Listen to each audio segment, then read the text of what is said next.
This is the Book Review Podcast, and I'm Gilbert Cruz, editor of the New York Times Book Review.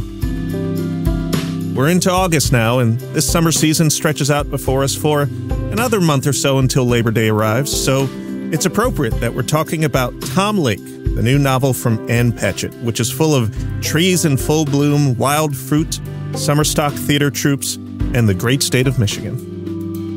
This is the 9th novel from Patchett, who our critic Alexandra Jacobs, in her review of Tom Lake, described as such a decorated and beloved figure in American letters that I sometimes think of her as Aunt Patchett. On this episode, she speaks about her new novel, what it means to own a bookstore in 2023, and the enduring power of Thornton Wilder's Our Town.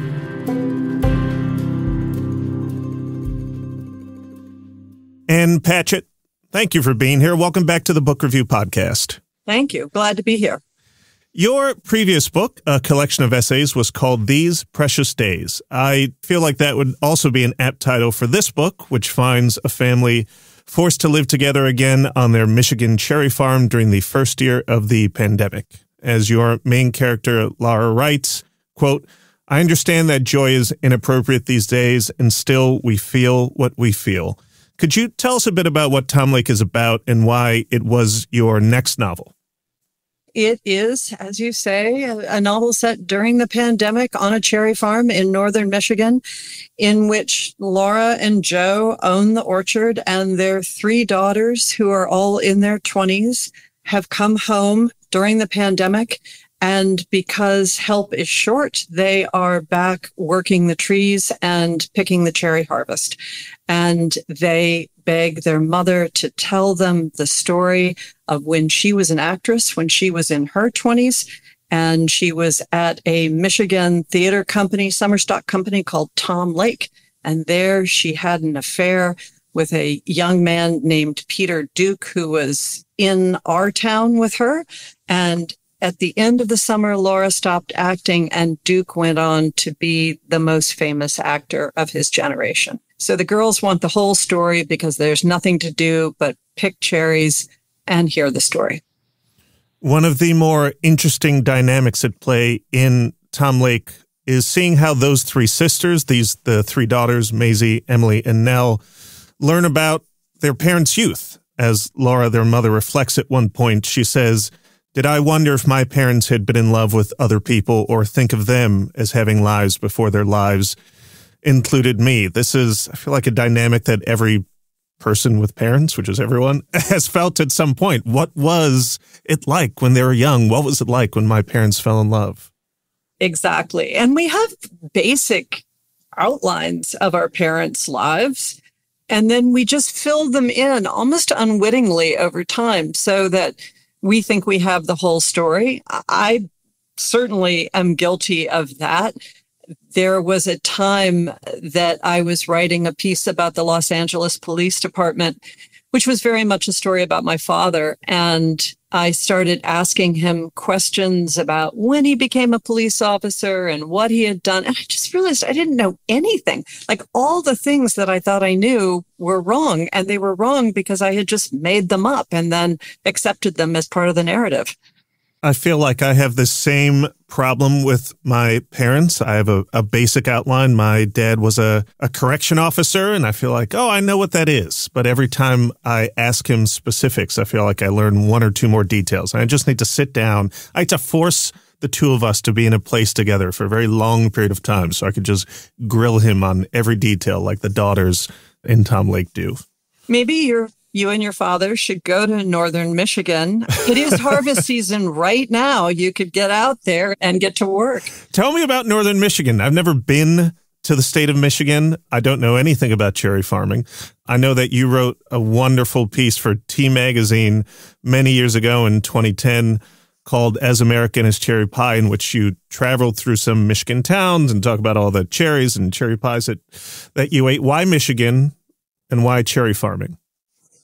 I'm hoping that I'm going to get kickback checks from the Michigan Board of Tourism. I've had so many people say to me, I just want to live on a cherry orchard in northern Michigan now. And going back to that piece that I wrote in 2010, and I have to say that terrible title was not mine. They never are. They never are. Never. I was on book tour for Bel Canto, and my agent told me that I had to go to a little store called McLean and Eakin in Petoskey, Michigan. And what that meant was from wherever I was on book tour, I had to fly to Detroit, take a commuter flight to Traverse City, rent a car, drive 2 hours to Petoskey, do an event, drive back to the Traverse City airport all in one day, and then fly back to Detroit and wherever I was going. I was really not happy about it. However, it turned out to be my favorite bookstore in the country. And I became very close with Julie Norcross, who had founded the bookstore. And really, Julie is a huge part of the reason I ever opened a bookstore in Nashville. My husband and I started going to Petoskey to vacation.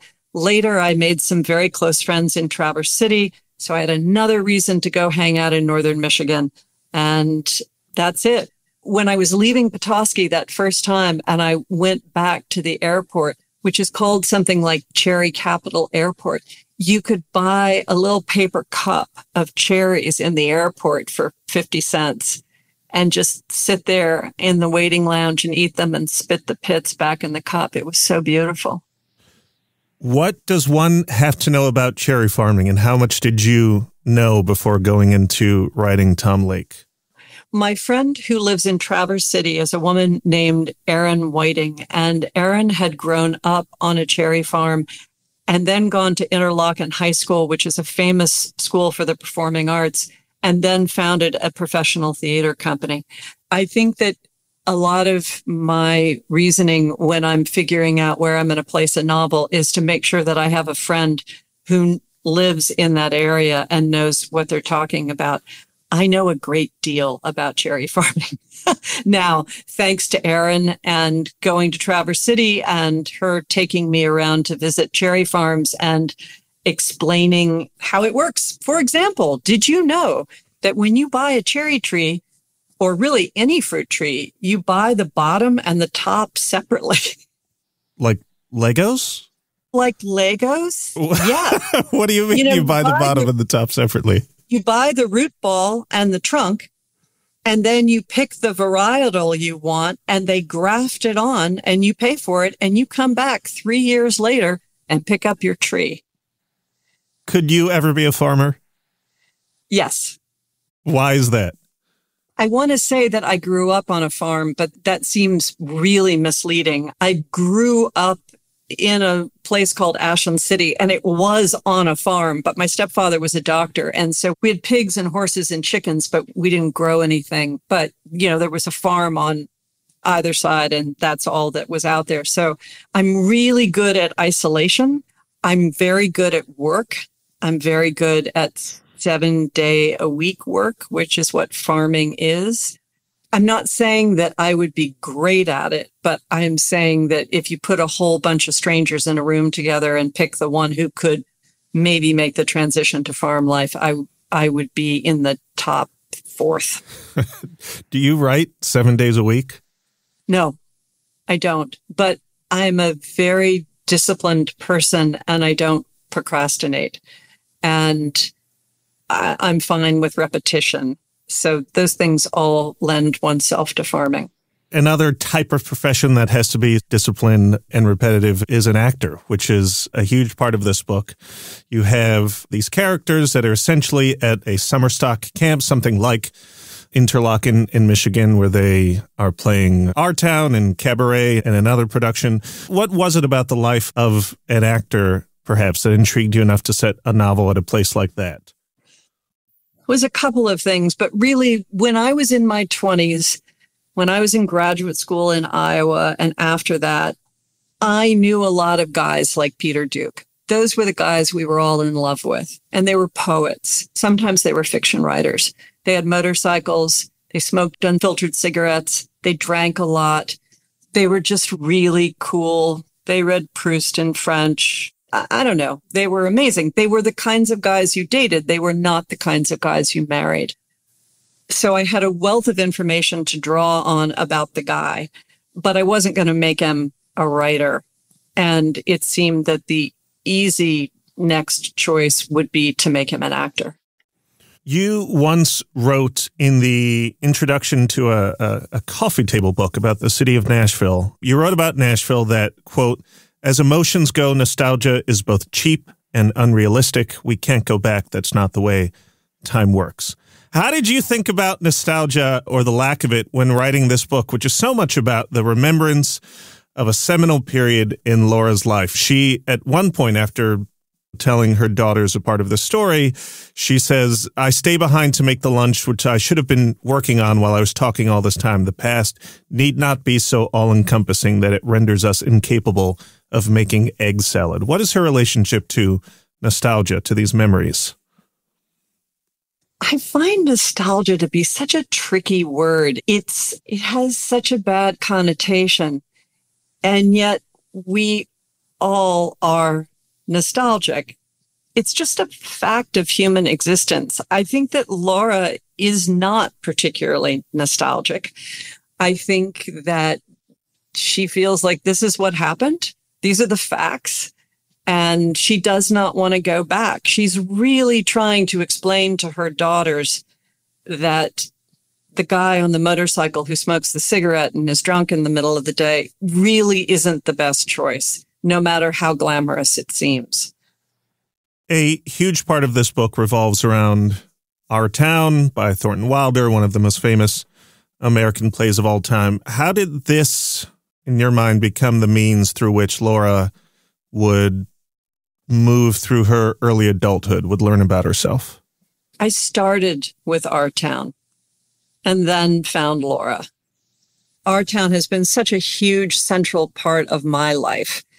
And so I was thinking, I want to write about a character for whom Our Town has also been a central part of life, and playing Emily a central part of life. And that was the direction that I went in. It was always going to be about Our Town. Talk to me about Our Town. When did you first see it? Were you ever in it? Why was this the nugget, the cherry pit around which you built the story? There you go. I was never in it.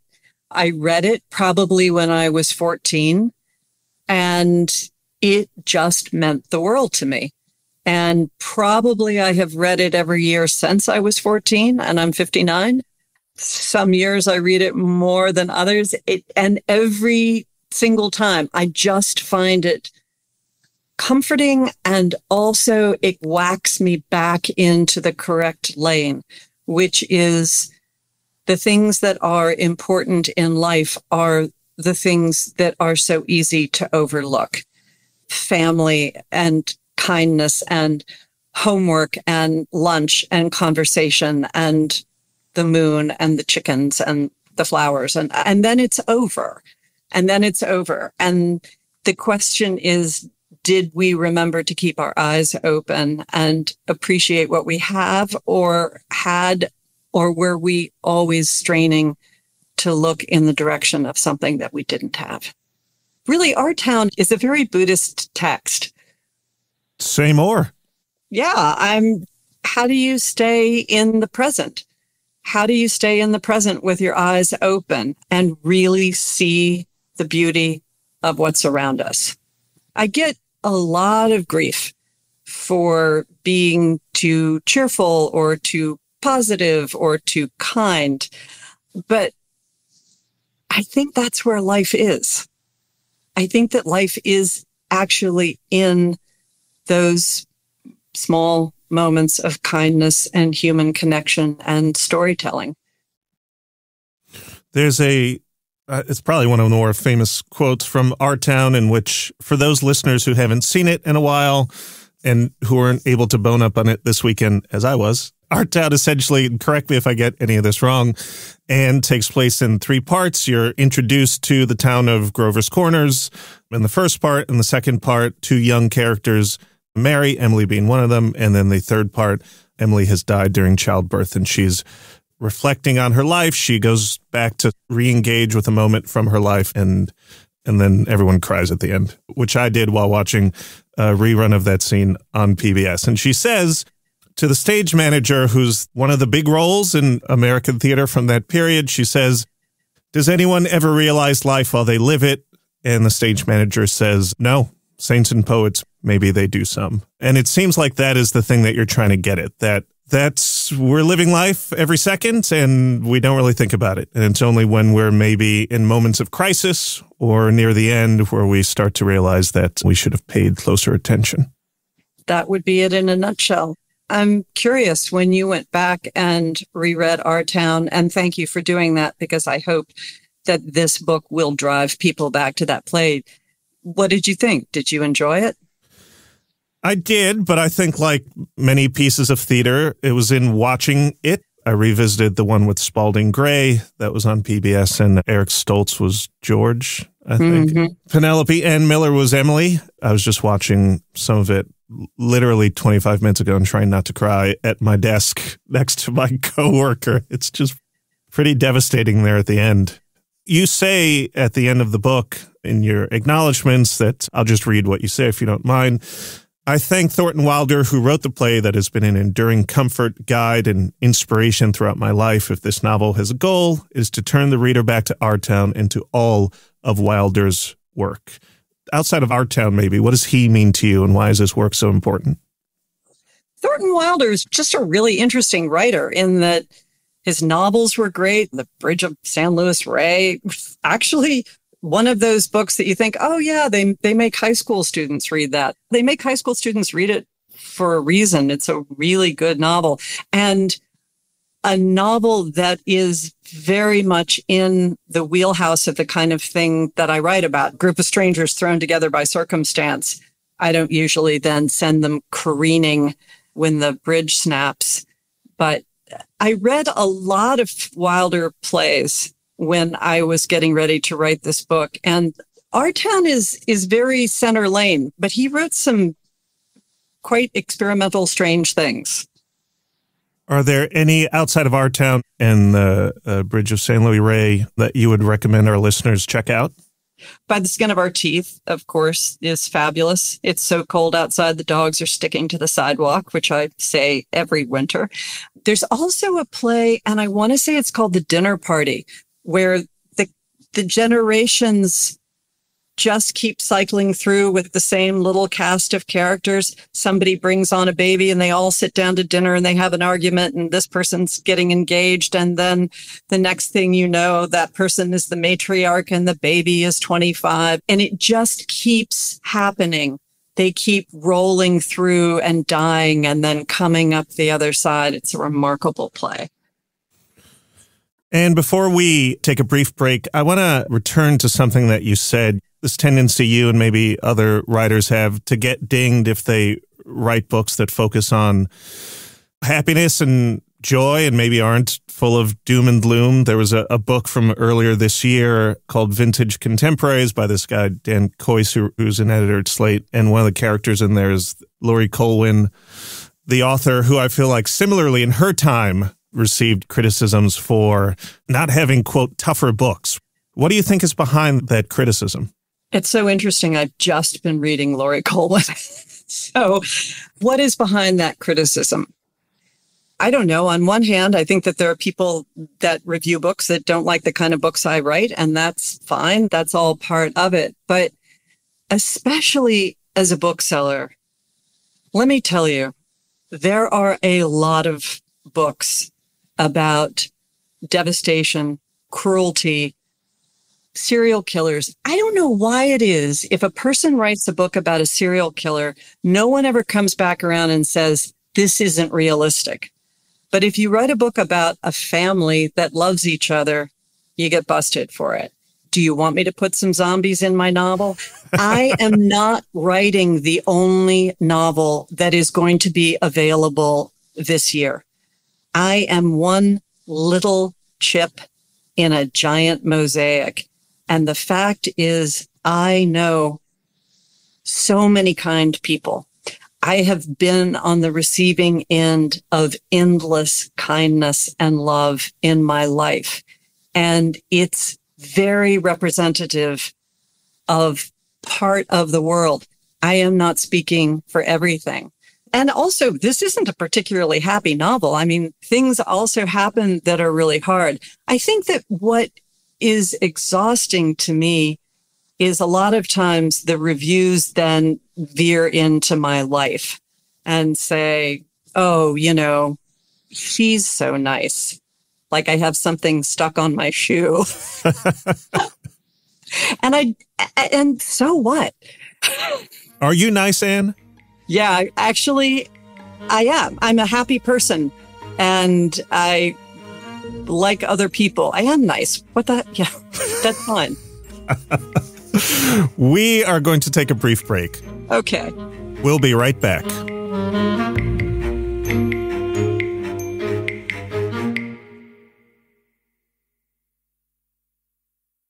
Welcome back to the Book Review Podcast. I'm Gilbert Cruz, and I'm here with Anne Patchett, whose latest novel, Tom Lake, is out now. Anne, tell us what it means to be a bookstore owner in 2023. You're a very well-known author. You're also very well-known for being the co-owner of an independent bookstore in Nashville, Parnassus Books. What's it like? Hey, I'm not the co-owner anymore. I own the whole thing. Oh, congratulations. Yeah, really? It's been great. And I never wanted to own a bookstore. This was never my dream. I really fell into it backwards. The bookstores had closed. I was introduced to someone who wanted to open a bookstore who didn't have any money. I said, I'll bankroll it and we'll have a 50-50 business. I'll pay for it. You run it. It'll be great. And that worked really well for 10 years. And then my partner said she wanted out and I paid her out and I now own an entire bookstore. And I would have told you 12 years ago that this was the last thing in the world I wanted, that I was a very private person, that I try to keep a wall up around myself. I try to keep my life quiet. Now, Publishers Weekly called me a minor TikTok sensation recently, which I thought was hysterical. I wasn't sure if I should ask you about that. Yeah, I actually am not. I don't have a cell phone. I am not on any form of social media. I've never seen Facebook. But the bookstore does this. We started doing this during the pandemic when we were closed because all books are published on Tuesday. How do we tell people about the books that are coming out on Tuesday? So we started something called the Laydown Diaries. And when we reopened again, everybody said, you can't stop the Laydown Diaries. We need this. People watch this like the Mary Tyler Moore Show. And there are several of us who are on it every week. And we hold up all the books or some of the books that come out on Tuesday and we talk about them. And it's really changed my life, as has the bookstore, because now when I go to the grocery store, instead of people coming up to me and saying, I loved your new book, people come up to me and say, I follow you on Instagram, or they say, thank you so much for the bookstore. It's made me a part of my community in a way that I never could have imagined being. And that has been a powerful and beautiful thing. Both the staff, the people who work at the bookstore, who I deeply love, and the fact that we have this place where you can just come and be, and you don't have to buy anything. And we have dogs, and you can hang out, or you can meet your friend, or you can bring your kids, or you can do whatever you need to do. And it is a place where people come together. And just to be part of that has been wonderful. I want to ask you if the reason that you are so happy is because you don't have a cell phone. God bless you. I don't know how you've managed to do that and how one lives a life like that, but I'm jealous. Yeah, the thing is, I never started, so I didn't start and quit. I never got into it. I actually have a flip phone that plugs into my electric car that lives in my car. So that if something happens, I could call out, but no one has the number. I've never checked the messages. I don't even know how to check the messages. I've never texted. It's like you and Tom Cruise. Like I'm trying to think of people that just don't need a cell phone, and it's a very small number. I'm sure I need one. I'm sure I do. Like I need social media, but it's just I won't go there. I think of it as The last thing in the world I want is to introduce new ways for people to get a hold of me. And so I don't go knocking new doors into my house. When people want to get a hold of me, they have to write on a piece of paper with an envelope and a stamp and mail it to the bookstore. And oh my God, they do. Every day, people write to me at the bookstore, and that's fine. I do that. One of the things that's always said about an indie bookstore is that it has the ability to sort of mirror the community. And I'm just curious, sitting way up here in my chair in New York, what are people reading in Nashville this summer? What are people coming in and asking about? I'm so glad you asked, because this is what I do for a living. People are reading Do Tell by Lindsay Lynch. And this has been the greatest joy. I'm not making it up, because it really is what everybody is coming into the store to buy this summer. We have an employee, Lindsay Lynch, who is our buyer, who came to us out of college, and she's now 31 and she's published her first novel. And it's a fabulous summer read about classic golden age Hollywood and a crime. And it's wonderful. I feel like I'm raising up authors, and we're going to go out and do some tour dates together. And it's been great. Now, when it comes to books, there are so many types of people involved. There are editors, there are agents, there are publicists and marketers and people that work at celebrity book clubs, but there are authors and there are booksellers. And you have insight into several sides of that equation. And I'm curious if there are things that you wish people understood more about how publishing works that you have particular insight into. I don't know that I wish that they understood them, but it is true. We understand a lot of things that people would never think about. And Lindsay being a perfect example. So she places the order, she deals with the shipping. When her book was up for sale, there were two publishing houses, because of course there are basically only two publishing houses left anyway, but she had offers from two publishing houses and they were very close. And she said of one of them, they don't ever do fulfillment, because the back room is like a train wreck. The store can be beautiful. So I want to see how people ship. My sister and I drove down to Birmingham. My sister works at the bookstore too. My sister and I drove down to Birmingham, Alabama last week, because I was the First Editions Club pick at a store called Alabama Booksmith that specializes in shipping. They only deal with hardback signed books. And their back room is so immaculate, so gorgeous. I had to bring my sister with me so she could see it. And we just stood there in disbelief at how clean and orderly everything was. The other thing that I'm really interested in, and I love when I go on book tour, is I love other people's sidelines. Sidelines, if you are a bookstore and you buy books, you can return them if they don't sell. If you buy a sideline, if you sell socks or coffee cups or candles, you can't return any of that stuff. So you really got to get that right. But the profit margin is much higher on a sideline. So you have a little bit of real estate in your store for those other things, and you've got to choose carefully. When I'm out on book tour, I always say, what's your best sideline? I buy it, I bring it home. And bookstore owners are so generous with one another. We share all of our secrets. I bought a pillow shaped like a log at Boswell's in Milwaukee from Daniel Golden. I don't know, we've sold like 2,000 of those logs. It's the best thing ever. And also a $5 stuffed hedgehog from Powell's in Portland. I picked it up in the store and I said to the guy at the checkout, how are you doing with the hedgehogs? And he looked at me and he said, seriously? We don't even have to sell books. What is the log? Is it like lumbar support? The log can be lumbar support or a neck pillow. It's like the dimensions of a neck pillow, but it's really cool looking. It looks like a pine log. But the magic of the log is that it is a stuffed animal for boys. For boys who think they're too cool for a stuffed animal, they want the log.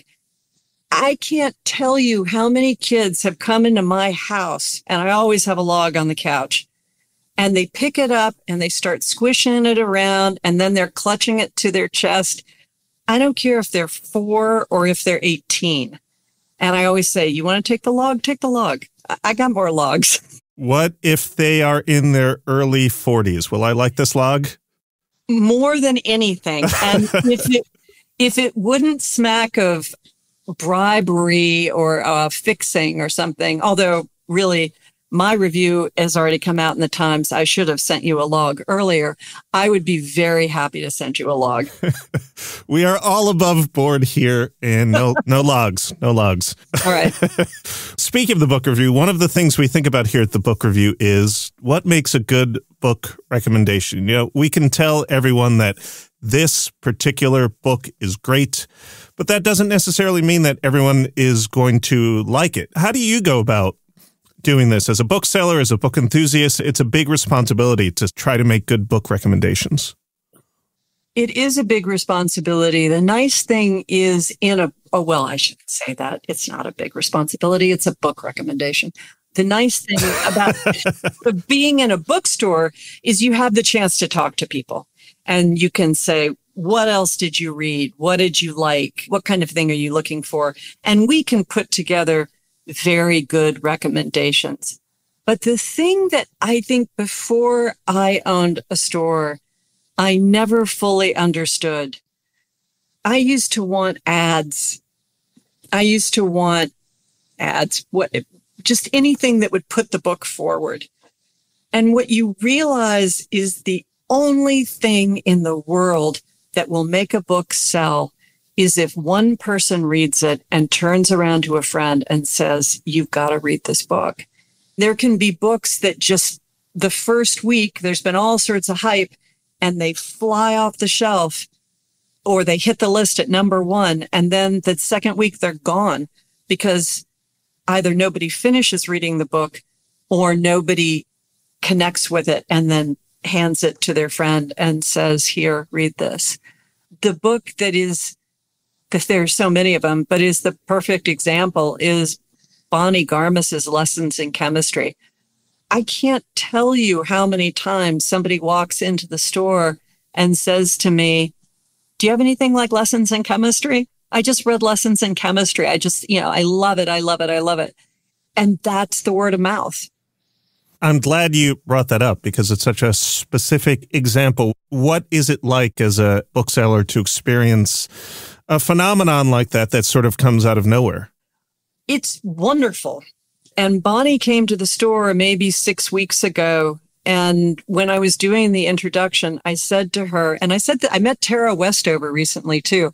And I said the same thing to her. When you have a book like that, you're keeping the lights on at indie bookstores all over the country. You're paying people's health insurance. You're keeping the doors open. You're creating an economy in publishing houses where they have more money and can take more risks on new authors. It's like Colleen Hoover. God bless Colleen Hoover, who is bringing all these people who haven't been ferocious readers necessarily. And she has this never-ending list of books, and she's driving people to read and into bookstores. And once you get into the bookstore, you're going to find all sorts of other things that you're excited about. And truly, my heart is full of gratitude for people who can make that kind of magical connection with a reader. I want to return as we wind towards the end here to Tom Lake and to our town with a few questions. Many years ago, you wrote a moving essay in which you talked about your grandmother and your relationship with her in her latter years. And at some point in this book, Laura talks about something similar. She goes home to New Hampshire to be with her grandmother in her latter years. Now, while stipulating the obvious that fiction is fiction, No, that's my grandmother. That's my grandmother. Here we go. That was not my grandmother's death. Yeah. My grandmother was not a seamstress. My grandmother didn't lose a child. But that love, that was such an easy scene to write and an important scene for me. It was so easy for me to call her back, and her love and support for me my love and support for her and put that back in a book. That's great. It's wonderful when you have that and you can just put it in. That was going to be my question. How do you know when a piece of your life can carry the weight of fiction? I'm old and I've been doing this a long time, and I know.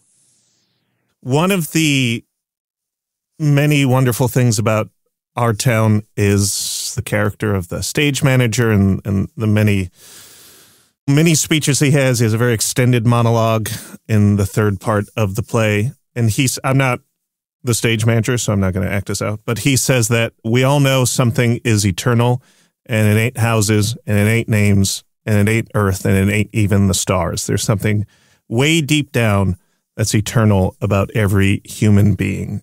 I imagine it's hard to grapple with our town for as long as you have without thinking about that passage. What do you think that is?